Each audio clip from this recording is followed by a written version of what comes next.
Sidhi Singrauli rail line project मतलब कि Lalitpur Singrauli rail line project में जहां एक तरफ पूरे विंध्य में खुशी की लहर है, वहीं दूसरी तरफ गोविंदगढ़ के किसानों की नाराजगी अपनी जगह जायज़ है।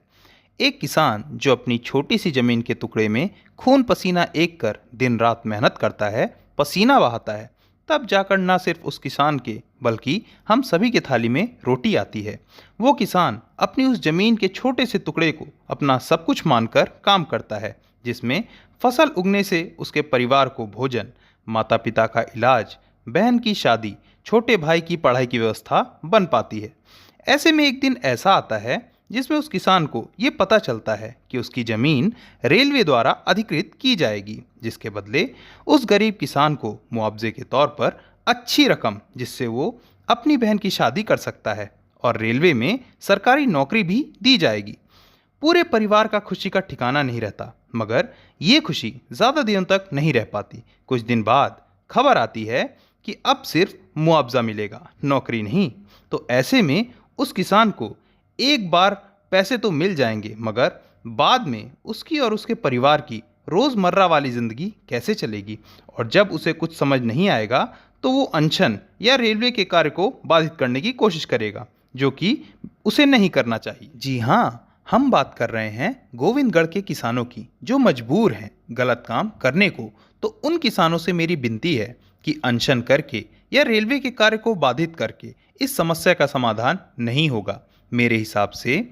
जो इस वीडियो में बताया जा रहा है, इसे अपनाकर आप लोग यानी कि गोविंदगढ़ के किसान अपनी बात दूर तक पहुंचा सकते हैं। पहला, सबसे पहले पीड़ित किसानों को समूह में आकर और मिलजुल कर अपनी बात मजबूती से करनी होगी, जिससे आपस में मनमुटाव ना हो, और आपकी बात मुद्दे की होनी चाहिए। जिन किसानों को नौकरी मिल भी गई है, उन्हें भी इसमें शामिल होना चाहिए, ताकि आपके साथी किसानों को प्रोत्साहन बढ़ता रहे और बात ज़्यादा से ज़्यादा आगे तक बढ़ सके।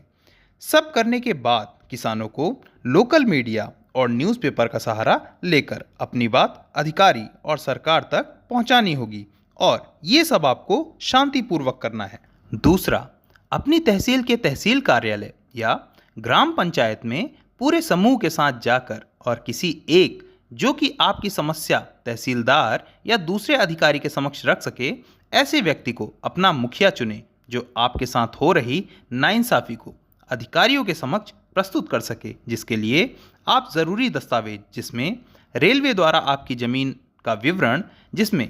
मुआवजे व नौकरी की बात की गई थी, उसकी एक नकल वहां सम्मिलित कर उसके साथ शिकायत पत्र सम्मिलित करें और एक प्रति अधिकारी के हस्ताक्षर के बाद अपने पास रखें, एवं इस दस्तावेज की एक एक प्रति जिला एसडीएम और जरूरत पड़ने पर एसपी और जिला कलेक्टर को भी पत्र लिखकर सूचित करें। तीसरा, यहाँ तक कार्य करने के बाद बैठ नहीं जाना है और अपने नज़दीकी स्थानीय रेलवे स्थल पर स्थानीय प्रशासन कार्यालय जाकर समस्या बताई जा सकती है और अधिकारीगण से इसके समाधान के साथ साथ आगे की प्रक्रिया के बारे में पता करें। और अगर यहाँ आपको सेटिस्फाइड आंसर नहीं मिल रहा है, तो आप अपने रेलवे क्षेत्र के डिवीज़न या रीजनल मैनेजर से मिलकर अपनी समस्या के बारे में बता सकते हैं। इसके साथ साथ रेलवे की ऑनलाइन शिकायत पोर्टल पर जाकर ऑनलाइन शिकायत भी दर्ज करवाएं, और इसके साथ साथ लोकल मीडिया से भी मिलते रहें एवं कार्य की प्रगति की बातें बताएं